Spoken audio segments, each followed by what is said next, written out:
Hello बच्चों, let's start the question. So the question here is types of friction and their formulas.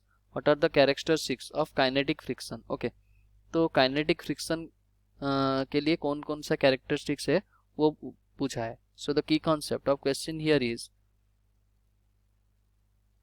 हम क्या जानते हैं kinetic friction कब ऑपरेट करता है.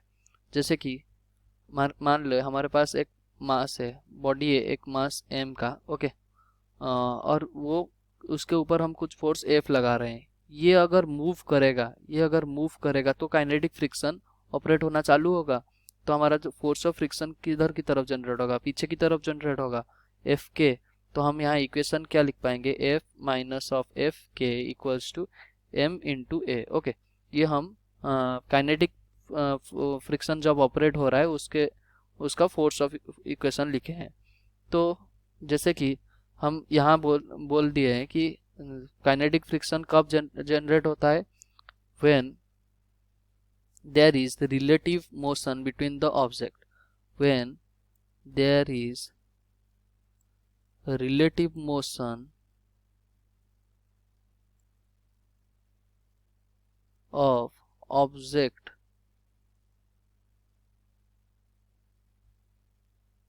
with the surface. okay, with the surface. तो सरफेस के ऊपर उसके रिलेटिव मोशन होना चाहिए. तो हम इसमें कॉलम 1 में देख लेते हैं कौन सा होगा. Force of friction between the two surfaces. हाँ, फोर्स ऑफ फ्रिक्शन तो लगता है between the two surfaces. Force of friction which comes into play between the two surfaces. हाँ, ये भी सही है. Force of friction which comes into play between two surfaces. देखिए, इस क्वेश्चन को हम कॉलम 2 से शुरुआत करते हैं. तो कॉलम 2 से हम कैसे बोल सकते हैं, क्योंकि रिलेटिव मोशन होना चाहिए.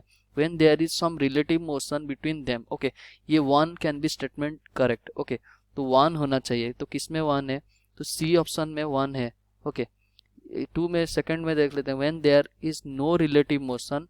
नो रिलेटिव मोशन मतलब ये स्टैटिक फ्रिक्शन हो गया. इसका मतलब ये काइनेटिक फ्रिक्शन का प्रिंसिपल नहीं रहा, तो इसको हम नेग्लेक्ट करते हैं. When a body moves through fluid. हाँ, फ्लूइड में काइनेटिक फ्रिक्शन हो सकता है, तो क्योंकि वो फ्लूइड के ऊपर वो मूव करता है, तो body moves in A fluid, ये हो सकता है.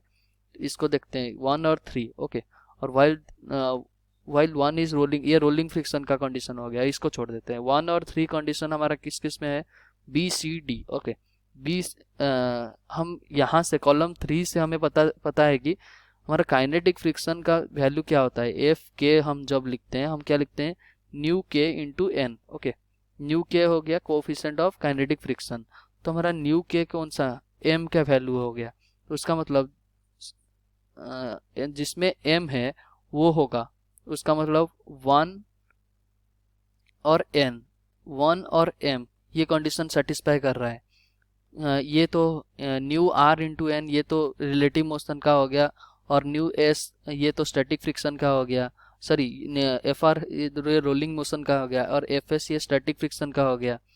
तो हमारा काइनेटिक फ्रिक्शन होना चाहिए, कितना होना चाहिए, F K equals to new के इंटू एफ एन.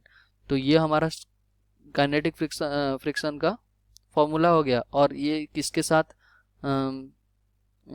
कोइंसाइड कर रहा है कि force of friction which comes into play between the two surfaces. So 2, 1 and m is the correct set of kinetic characteristics of kinetic friction. Hope you understood well. Best of luck. Thank you.